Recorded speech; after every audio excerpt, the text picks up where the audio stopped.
Jody Puffett, thank you for joining us for Beyond the Podium. We really appreciate it. I have to ask, you're running as an independent. I am. Why? So honestly, what happened, I've been frustrated with Ashley Hinson's performance in Congress and voting record for a little over a year now. I have been a registered Republican my entire life. The final straw for me was when she voted yes on the $95 billion foreign aid package in April. And at that point, I decided I wanted to run. It was time to run. Unfortunately, I had missed the deadline for the primary. And so I had lots of conversations with people that I trust and respect about, running as an independent. I had several people say, just wait 2 years and run in a primary. And I'm like, no, my gut is telling me this is the year to do this. This is the year people are looking for change. And honestly, I'm frustrated with both parties in the political establishment. And so I said, you know what, I'm going to go for it as an independent.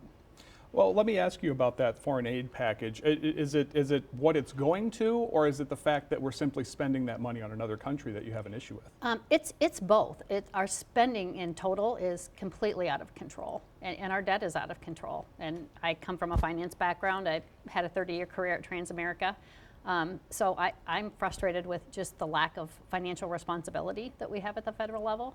But I'm also frustrated that it's going to other countries when I know we have significant needs in our own backyards that are not being supported and funded. I have 3 adopted kiddos out of foster care, and we have some mental health issues that they need to work through. So I'm very familiar with mental health issues in our foster care system. Those are not being funded adequately. My husband's a U.S. Navy vet. I know our veterans are not being taken care of. And I have a daughter who's a special ed public school teacher in a local elementary here in the district. And I know our teachers and education system is not being adequately funded. And so it's twofold. One, we don't have those dollars to spend. And 2, what we are spending, we're not spending it here locally to support our own district. You do understand, though, that as a superpower, we have a role to play in the rest of the country, and so that's unless we want to withdraw from the world stage, there's going to be both financial and physical investment in other countries. Yep.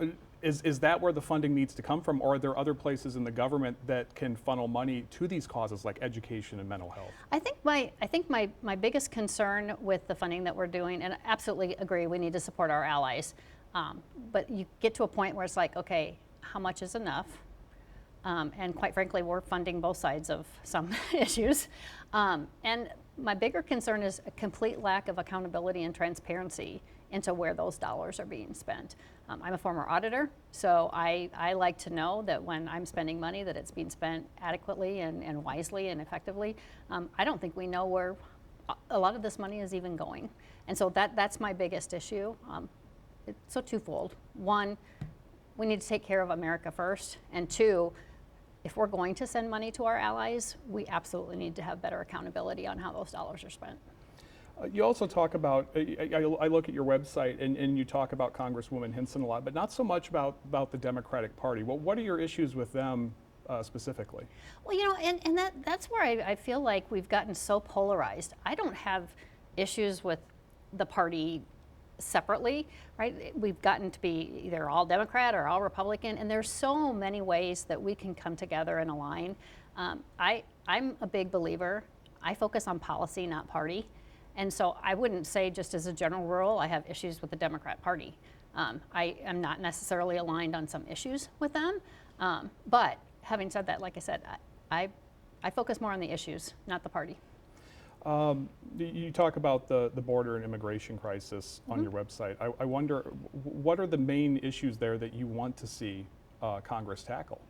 So I'm full believer in legal immigration. Absolutely want to support people who want to come to this country and build a better life for themselves and be productive members of our society. But we can't just have open borders where we don't know who's coming through. And we have to make sure we're doing our border and our immigration policy in a safe way. And so we absolutely need to put a better vetting process in place to make sure that if there are criminals and terrorists coming through our borders, that we catch them at the border before they get here. But we also need to prioritize getting a better policy in place for getting a path to citizenship for those immigrants that are coming here for good reasons. We did see Republicans and Democrats reach across the aisle and reach a bipartisan agreement on immigration this year, but it was scuttled, and there are claims that it was former President Trump Yep. who got party members to vote against it and kill the bill. Yep. Would you have voted for that bill? Do you think that was at least a start in the right direction? I think part of what's in the bills is there are so many things that get tacked on to some of these bills. So I'm a big believer in, I want single subject bills for one thing. And I guess I truly believe that we don't need to have another bill. There is legislation in place already that says, if you come into this country without going through the proper channels, you're an illegal alien. I think a lot of what happened was the executive orders that Biden reversed early in his term are part of what's caused this issue. So I don't necessarily believe that we need to keep tacking on more legislation. For the most part, we need to follow the rules that are already in place. You mentioned pathway to citizenship. What changes would you make in terms of allowing better legal migration to the United States? I think the biggest thing is timing. We've got to get a process that is more efficient and faster for our immigrants that come here. But those would obviously require more dollars, and Yep. the dollars is controlled by Congress, so that's not something that executive action can handle. Yep. How do you get people on board with that? Because obviously we see Republicans making proposals that Democrats can't get on board with and vice versa. Yep. So how do you get it down to that single issue? Because, let's be honest, I know Senator Ernst likes to talk about pork barrel spending, Yep. but this is how deals get done. Yep, and that's part of the problem. So, it hasn't been working for us, has it? Right? Look at how much debt we have. Look at how much our spending has gotten out of control. Look at our inflation. So what I would say is that's how deals get done, but it's really not working for us, right? And so one of the things that I would be an advocate for is, okay, let's start with our budget, right? And we have the things that are mandatory. And then we have those things that I would say are first priority, or let's call it a tiered system, right? And there are certain things that I believe need to be top tier, and taking care of our vets is one of those. Those needs need to be made first and foremost. Immigration would be another one that is, we need to take care of that immigration issue. And it's like your budget or my budget when I was in the corporate world, right? You start with what you have to focus on, and then whatever's left, then you discuss how you're going to spend those extra dollars. We're seeing growing costs when it comes to natural disasters fueled by climate change. A large number of farmers are now getting on board with this idea that climate change is really changing our lives, especially here in Iowa. We're seeing more flooding, more droughts, more other natural disasters. And that's going to be costing trillions and trillions of dollars. We see more billion-dollar disasters in Iowa than ever before. We've seen several this year when we, I think, had maybe one every 8 years prior. Yeah. How do we tackle this? Because we can't just throw money at the problem if we expect to try and reverse this or ease this, or are we simply going to have to adapt to the way things are now?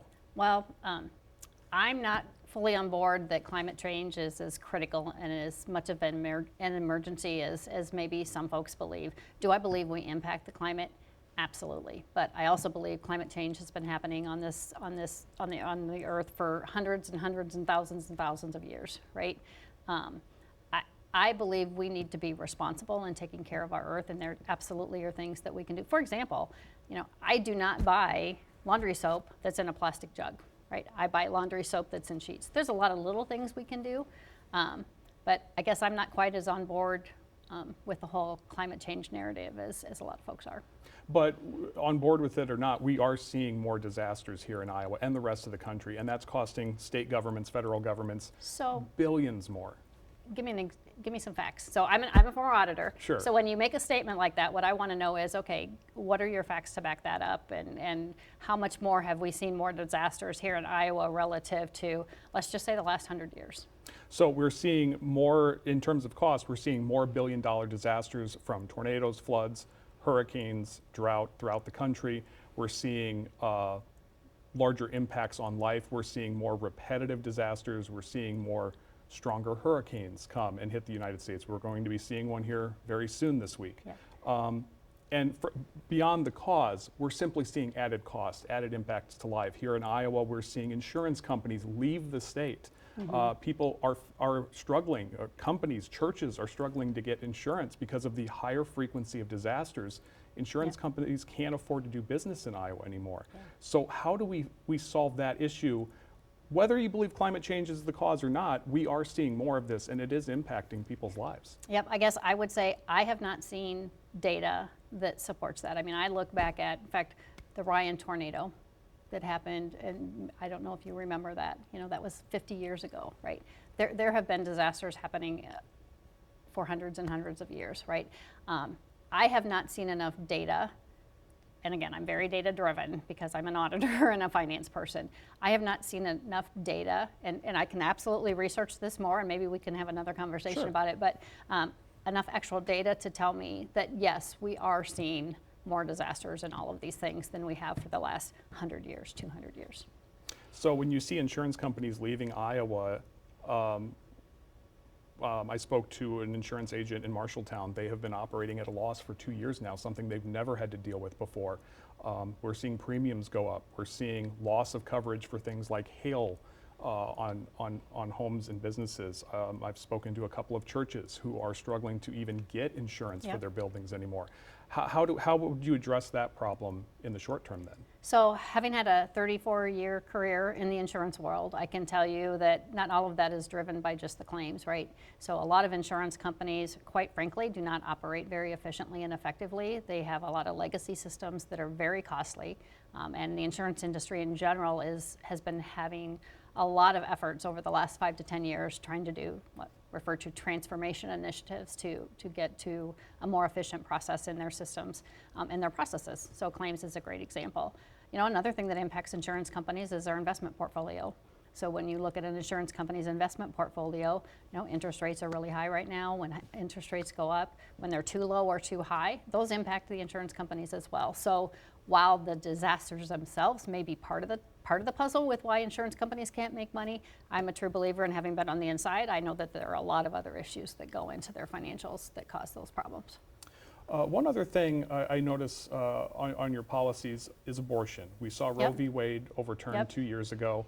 We've seen all kinds of laws enacted across states. When it's put to voters, though, abortion rights, I believe in every case so far, has been upheld. Here in Iowa, we have now a 6-week ban in effect. Where do you stand on this? Do you believe that it should be back in the hands of the states? And if so, what role does the federal government play in this now? Because we've seen Republicans try and enact new restrictions. We've seen Democrats try to enact new protections.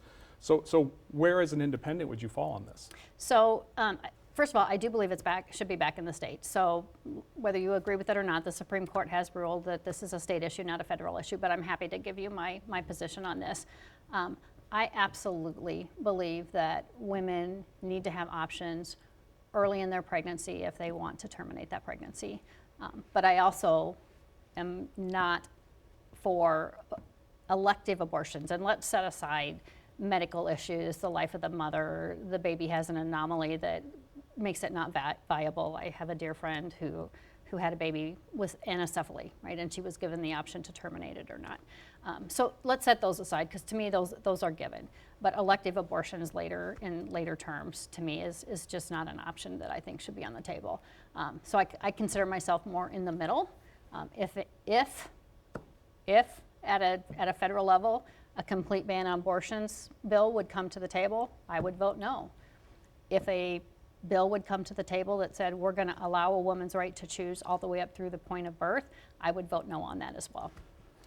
So where do you draw the line then? Because we're also seeing a lot of issues in states that have imposed bans. My understanding is that when it comes to medical investigations after a death, it can take some time, and we're now seeing cases since a ban was in place in the state of Georgia where women have died because their healthcare teams didn't know if they were able to legally provide an abortion to somebody who was ill. Well, I would say that that's not an issue with the bill. That's an issue with their hospital not knowing what they're supposed to do. And I'm familiar with that case. My understanding is she was pregnant with twins and took an abortion pill, and the fetus did not completely get removed.